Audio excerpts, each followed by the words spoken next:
नमस्ते सर। मेरा क्वेश्चन है कि क्या दुनिया की बात करना भी एक तरह का आत्मावलोकन है? मैं अभी तक इसको देखता रहा कि मैं किसी चीज़ को देख रहा हूँ, उसका सही सही वैल्यू रख पाऊँ कि ये चीज़ इतनी वैल्यू की है भी या फिर सिर्फ इन्फ्लुएंसेस हैं। उसको ऐसे देखना, बढ़िया, बहुत अच्छा। ये भी एक तरह का अवलोकन ही है, आत्मावलोकन। मैं आप दुनिया अपने आप को जब भी देखते हो, आप जब एक्शन में होते हो, कुछ कर रहे होते हो, तभी देखते हो ना। मान लो एकदम कुछ नहीं है भीतर, तो कोई देखने वाला भी नहीं होता है तब। और देखने का उस वक्त कोई तुक भी नहीं होता है। टोटल स्टिलनेस है अगर, तो उस वक्त क्या आत्मावलोकन करोगे? अगर इसको मैं थोड़ा सा ज़मीनी तरीके से समझूँ कि मैं किसी काम में बहुत अच्छे से डूबा हुआ हूँ, हम्म। तो ये आप इस तरह से रिलेट कर रहे हैं? तो अभी यहाँ सत्रों में बैठे थे, ठीक है, और अगर सुनने में तल्लीन थे, तो उस वक्त आत्मावलोकन जैसी कोई चीज निरर्थक हो जाती है। निरर्थक हो जाती है क्योंकि आत्मावलोकन होता है अहम द्वारा अहम को देखना। जब अहम खुद ही तल्लीन है, तन्मय है, माने एकदम इमर्स्ड है, तो उस वक्त उसमें मिनिमल एक्टिविटी है। उस वक्त उसको कुछ देखोगे भी तो ऐसा कुछ दिखाई देगा नहीं। खुद को देखा तब जाता है जब अहम सक्रिय होता है। और सक्रिय कब होता है वो? किसी बाहरी विषय की कामना में, तभी तो सक्रिय होता है ना वो। कामना में डर वर सब मान लिया मैंने, डर ईर्ष्या वीर्ष्या सब कुछ मिला मुलू के। तो बाहर के किसी विषय से जब वो कुछ अपना रिश्ता बनाता है, तभी तो वो सक्रिय होता है ना। जी। जब वो खुद ही थोड़ा ऐसा हो गया है, एकदम आंख बंद कर ली है उसने और ऐसा हो गया और सत्र सुन रहा है, उसका तो बाहर से जो रिश्ता है वो अभी बिल्कुल मिनिमल हो गया है। उस वक्त आत्मावलोकन बहुत अर्थ नहीं रखता है। तो माने आत्मावलोकन भी तभी प्रासंगिक होता है जब कोई बाहरी विषय जब बाहरी विषय मौजूद हो। मौजूद हो। मौजूद हो। अगर मैं किसी काम में डूबा हूँ, जैसे मैं साइंस को पढ़ रहा हूँ, तो जैसे अभी आपने सत्र की बात कही है, जैसे सत्र में बैठा हुआ हूँ मैं, तो उस साइंस को पढ़ना भी एक आत्मावलोकन है, या फिर वो सिर्फ एक बस एक हो रहा है, बस उसका कोई उत्तर नहीं है, नहीं, जैसे मैं। आप अगर सिर्फ साइंस को पढ़ रहे हो तो उसमें आत्मावलोकन नहीं है। आत्म अवलोकन बाहरी विषय के संदर्भ में तब हो सकता है जब आप उससे संबंधित हो। ठीक है। हाँ, आप साइंस को पढ़ इसलिए रहे हो कि आपको बम बनाना है और किसी को फोड़ देना है, तब वहां पर। या कि आप पढ़ सिर्फ इसलिए रहे हो कि आप उसको पढ़ के किसी तरह कल अच्छे नंबर ले आ लेना चाहते हो, तब वहां पर आत्मावलोकन सार्थक, जहाँ काम ना हो। जहाँ काम ना हो। जहाँ काम ना हो। जो बात हम कहना चाह रहे हैं वो ये है कि आत्म अवलोकन माने अनिवार्य रूप से आत्म का ही अवलोकन नहीं होता। क्योंकि ये जो आत्म है ये हमेशा जोड़ा बना के चलता है बाहर की किसी चीज से। तो आत्म अवलोकन में दोनों आ जाते हैं। जोड़े के इस सिरे को भी देखना और उस सिरे को भी देखना। आप कहो कि मुझ में बहुत कामना है, मैंने खुद को देखा और अपने में बहुत कामना पाई। इस बात को और अच्छे समझने के लिए आपको ये भी बोलना पड़ेगा कि मैंने अपने आप को देखा और अपने अंदर उस चीज को लेकर के कामना पाई। इस पर एक फॉलो अप क्वेश्चन है कि अगर मेरे को आत्म अवलोकन करना पड़ रहा है, हम्म। तो मतलब मैं अभी बहुत किसी चीज़ में डूबा हुआ नहीं हूँ। हाँ, पढ़ रहा है नहीं, आत्मावलोकन संभव ही तभी है जब डूबे नहीं हो। तो एक तरह से आत्म अवलोकन स्वास्थ्य का लक्षण नहीं हुआ। आत्मावलोकन लेकिन स्वास्थ्य की ओर जाने का लक्षण होता है। अगर हम कहते हैं कि आत्मावलोकन स्वास्थ्य का लक्षण नहीं है, तो बहुत लोग इसको बहुत खतरनाक तरीके से सुनेंगे। वो कहेंगे आत्म अवलोकन स्वास्थ्य का लक्षण नहीं है, माने आत्म अवलोकन न करना स्वास्थ्य का लक्षण है। तो आत्म अवलोकन अपने आप में स्वास्थ्य का लक्षण नहीं है, ठीक वैसे जैसे दवा स्वास्थ्य स्वास्थ्य का का लक्षण लक्षण नहीं है। नहीं होती। लेकिन दवा स्वास्थ्य की ओर ले जाती है। जाने का लक्षण होती है।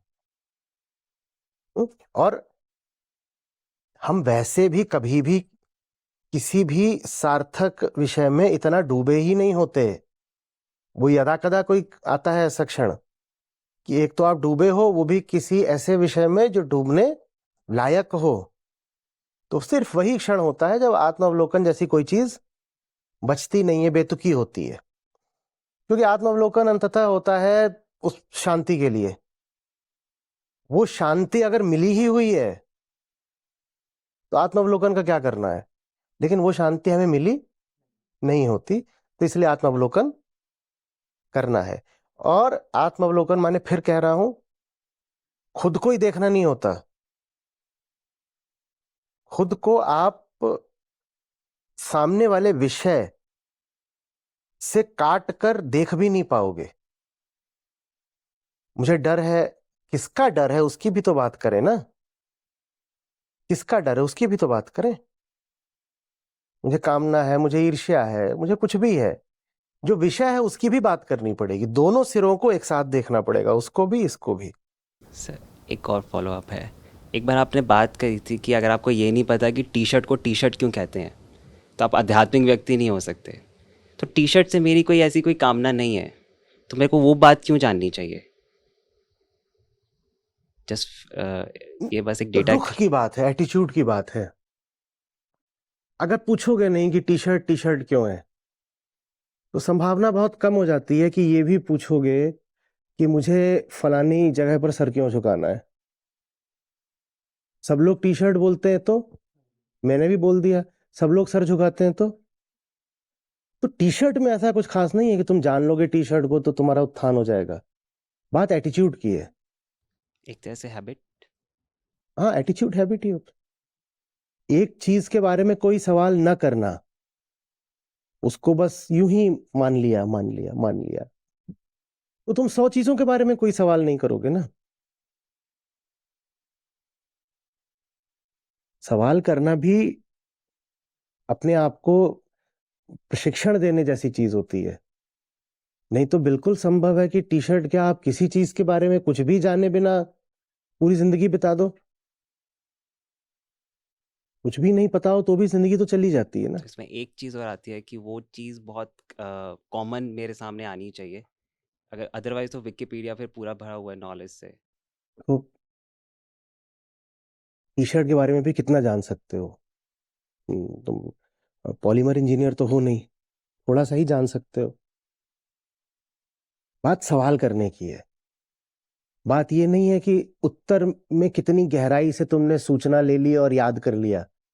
बात यह है कि कोई चीज तुम्हारे सामने आ रही है तो सुनते ही तुम में कुछ कुछ कुछ वंडरमेंट उठता है कि नहीं उठता है? क्योंकि अजीब सा नाम है ना। ये टी शर्ट क्यों बोल रहे हो? उसको कॉफी शर्ट भी तो हो सकता था। या कि टी शर्ट क्यों बोल रहे हो? डी शर्ट, ABCDX कुछ भी हो सकता था। कितने ही तरीकों से हो सकता है ना। ये एक एक आदत होती है कि कुछ भी आ रहा है तो भले ही वो कितना भी एब्सर्ड हो, हम उसके प्रति इनसेंसिटिव हो जाएंगे और कहेंगे होगा, आज टी है कल लस्सी हो जाएगी, क्या फर्क पड़ता है। जब ये होगा तो फिर कुछ भी हो जाएगा। फिर कोई भी नौकरी भी कर लोगे, जैसे कुछ भी पहन लिया, क्या करना है। कोई नौकरी कर लोगे, किसी से भी शादी कर लोगे, कुछ भी कर लोगे, एनीथिंग गोज। इस लिहाज से बोला है। बाकी ये मुझे अच्छे से पता है, हर चीज के बारे में तुम नहीं जान सकते। दुनिया में अनंत चीजें हैं और कौन कितना जानेगा। आप बहुत बहुत बहुत भी जान लो तो भी दुनिया में जितनी चीजें उनके बारे में जितना जाना जा सकता है उसका 0.01% भी कोई नहीं जान सकता। बात ये नहीं है कितना जान पाए, बात ये है कि ये एटीट्यूड रहा कि नहीं कि जाने, सवाल करें, सवाल करें।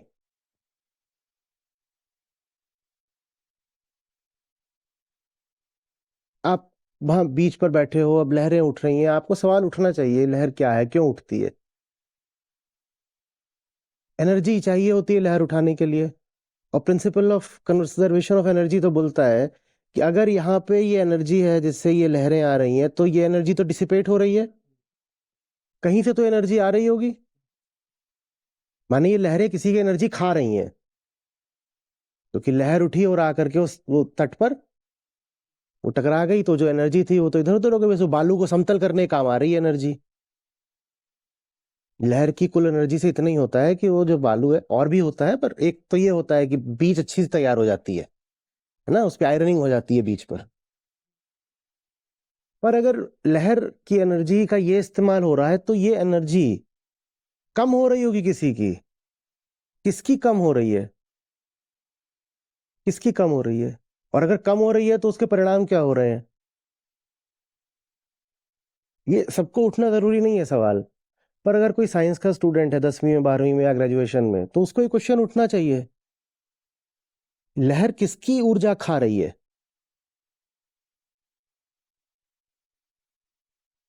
आपको पता है चांद हमसे धीरे धीरे दूर होता जा रहा है। चांद हर साल हमसे थोड़ा और दूर हो जाता है, बताओ क्यों?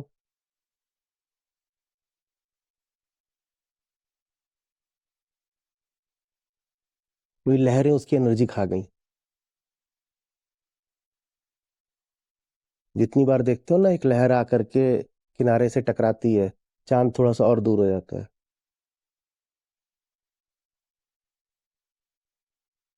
और दूसरा ये कि वहां खड़े हो जाओ, वैसे ही खड़े हो जाओ, तो सागर किनारे दिल ये पुकारे। आत्मावलोकन माने, उसको बोलते ना, क्या बोलते थे वो, जो जो बच्चे होते थे जो घर से बाहर ही निकलते थे, जिनको घर से बाहर निकालो तो पलट के फिर से दरवाजे से अंदर आ जाते थे, घर घुसनू। आत्मावलोकन माने घर घुसनू बनना नहीं होता।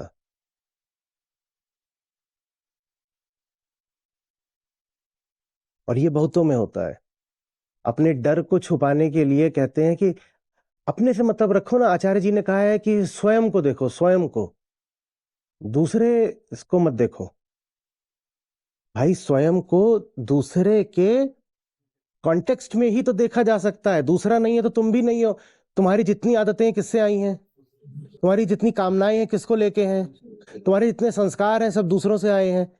तो दूसरों को अवॉइड करके खुद को कैसे देख लोगे तुम? और जो घर घुसनू बच्चे होते थे, इनको शाम को इनकी माएं बाहर निकालने जाओ, खेलने जाओ, तो फट से पलट, जरा सा बाहर जाए देखें क्या, एकदम पलट के वापस आए, घर में घुस रहे हैं। फिर लात पड़ती है, नहीं जाओ 1 घंटे खेल के आओ। आपको क्या लगता है ये बाहर खेलने क्यों नहीं जा रहे थे? इन्हें माँ से बहुत प्यार है? क्या है? बाहर इन्हें बुली किया जाता है। अपने डर को प्यार का नाम देना बंद करो। बाहर किसी की भी बात करने में डर लगता है तो ये कहना बंद करो कि हमें स्वयं को देखना चाहिए, हमें दूसरों की खोट नहीं निकालनी चाहिए। तुम जिसको दूसरा बोल रहे हो, तुमने उसकी खोट अगर सही वक्त पर निकाल ली होती तो तुम वैसे आज नहीं होते जैसे तुम हो। नहीं समझ में आई ये बात? तुमने उसकी कभी कोई खोट निकाली नहीं, तभी तो तुमने उसको मौका दिया अपने आप को प्रभावित करने का। तुमने सही वक्त पर उसकी खोट देख ली होती तो तुम आज इतने डरपोक नहीं होते। और अब आज तुम इतने डरपोक हो गए हो कि कह रहे हो मैं उसकी खोट देखना नहीं चाहता। ये भी धार्मिक लोगों की बड़ी निशानी होती है। क्या करना है दुनिया से? राम तो हृदय में है, अपने हृदय में झांको ना। तुम अपने हृदय में नहीं झांक रहे हो, तुम घर घुसनू हो। तुम्हें बाहर की बात करने में डर लगता है कि लतियाए जाओगे, तो इसलिए तुम अपने आप को देखो ना, अपने आप को।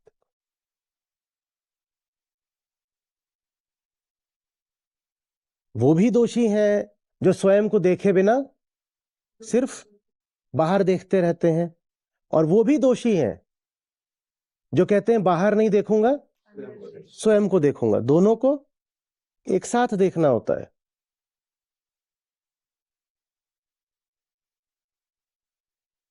तुम कैसे भीतर कह पाओगे कि फलानी चीज गलत है, जब बाहर तुम्हारे उसी गलत चीज का एक बड़ा नमूना खड़ा हुआ है और तुम उसको गलत नहीं बोल पा रहे?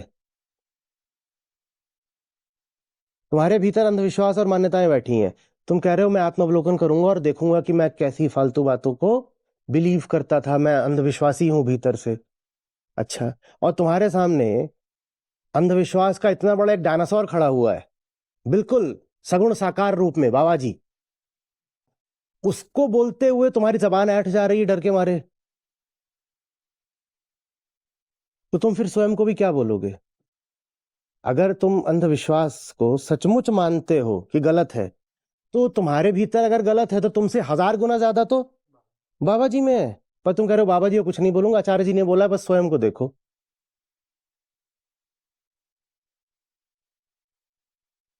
भीतरी बदलाव और बाहरी बदलाव साथ साथ चलते हैं।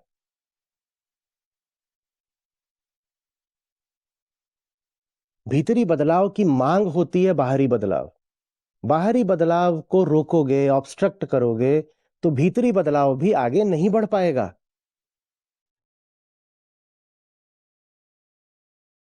बच्चा बड़ा होता है तो पुराने कपड़े त्यागने पड़ते हैं, बाहर भी कुछ बदलना पड़ता है, बाहर भी नए कपड़े लाने पड़ते हैं। ये नहीं होगा कि भीतर से तो बदल गया है पर बाहर उसके वही पुराने कपड़े रहेंगे।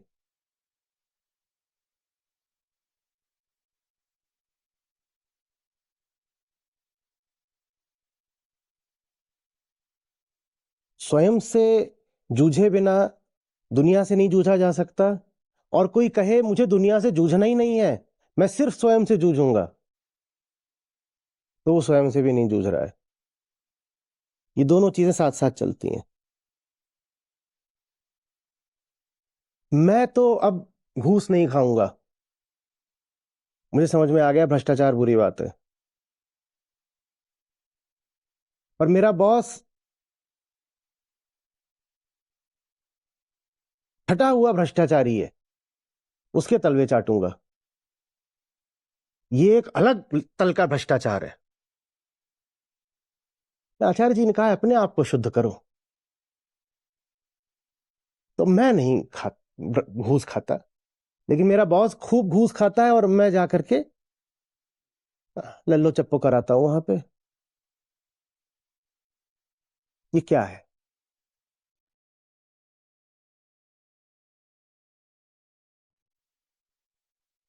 ये तो वही लोक धार्मिक शुद्धता का आदर्श है, जिसमें कहा जाता था कि अपना घर साफ रखो और सारा कचरा बाहर अगर पड़ा भी हुआ है तो तुम्हें फर्क क्या पड़ता है, तुम्हारी अपनी व्यक्तिगत मुक्ति हो जाएगी, बैकुंठ पा जाओगे।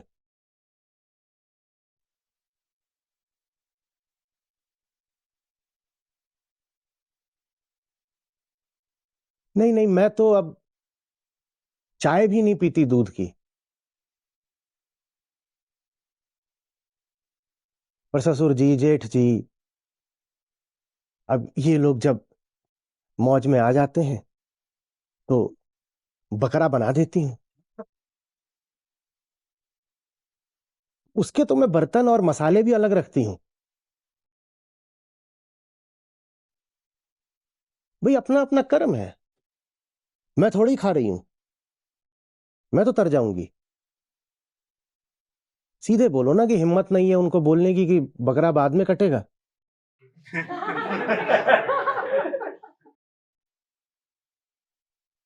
ये हिम्मत नहीं है बोलने, क्यों नहीं हिम्मत है?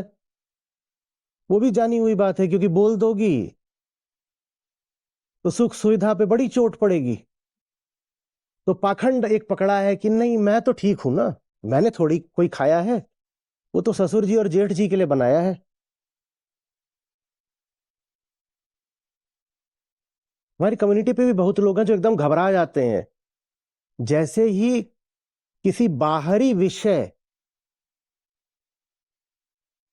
के खोखलेपन की या भ्रष्टाचार की बात शुरू होती है। कहते बाहरी बातें मत करो, बाहरी बातें मत करो, कम्युनिटी गंदी मत करो, यहां बस अंदरूनी बात करो, अंदरूनी बात, अंदरूनी। फिर वही है, मैं कहूंगा अंदर ही अंदर था नहीं, हंस के देखा। अंदरूनी बात करो, अंदरूनी बात में बड़ी सुविधा है, वो बात कहीं पकड़ में तो आनी नहीं है ना, उसमें कुछ साबित हो सकता है कभी। और बाहरी कुछ हो तो झट से बोल दो नहीं बाहरी बात बेकार है। माने भ्रष्टाचार सिर्फ तब बुरा है जब तुम्हारे भीतर हो, है ना? और अगर बाहर का कोई भ्रष्टाचारी है और उसकी निंदा हो रही है तो ये अध्यात्म में नहीं आता। क्यों? एक अति होती थी जब आप बाहर की निंदा करते थे और अपने को देखते ही नहीं थे। अब पलट के दूसरी अति क्या है कि अपने भीतर का भ्रष्टाचार मिटाना, और बाहर के भ्रष्टाचारी हैं, हमें क्या करना है, हमें कुछ नहीं लेना देना।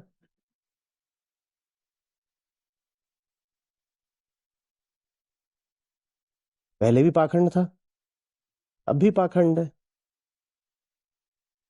कुछ मेरे द्वारा हो तो बुरा है, तो वो तब भी बुरा है जब वो दूसरे के द्वारा हो। पहले मैं भी यारों के साथ जाके लड़कियों को सीटी मारता था, छेड़ता था। अब मैं जान गया हूं कि ये तो इंसानियत के खिलाफ बड़ी हिंसा है, तो अब मैं नहीं करता। तो अब क्या करते हो? कुछ नहीं।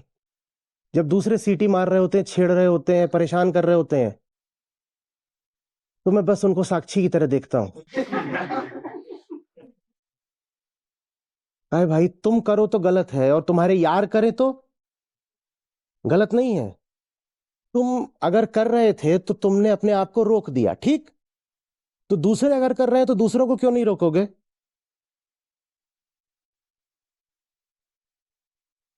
जवाब बहुत सीधा है। जवाब क्या है? स्वार्थ। यार छूट जाएंगे।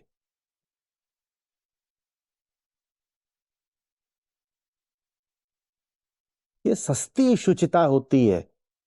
नहीं, मैं तो नहीं करता ना, मैं तो नहीं करता ना। मैं तो अब इन चीजों से मुक्त हूं ना, उससे नहीं होगा। अगर बंधन बुरा है तो जितना तुम्हारे लिए बुरा है उतना ही सामने वालों के लिए भी बुरा है। अगर तुम बंधन से मुक्त हो तो कहीं से भी ये पर्याप्त नहीं है, तुम्हें दूसरों को भी आजाद कराना पड़ेगा। ये कहना पर्याप्त नहीं है कि मैं अब बाबा जी के चक्करों में नहीं फंसता। उससे क्या हो गया? तुमको दूसरों को भी आजाद कराना पड़ेगा, वरना ये तो बड़े स्वार्थ का वक्तव्य हो गया कि मैं तो बाबा जी को के चक्करों में नहीं फंसता, मैं तो इनको नहीं सुनता। उससे क्या हो गया? दूसरों को भी तो आजाद कराओ।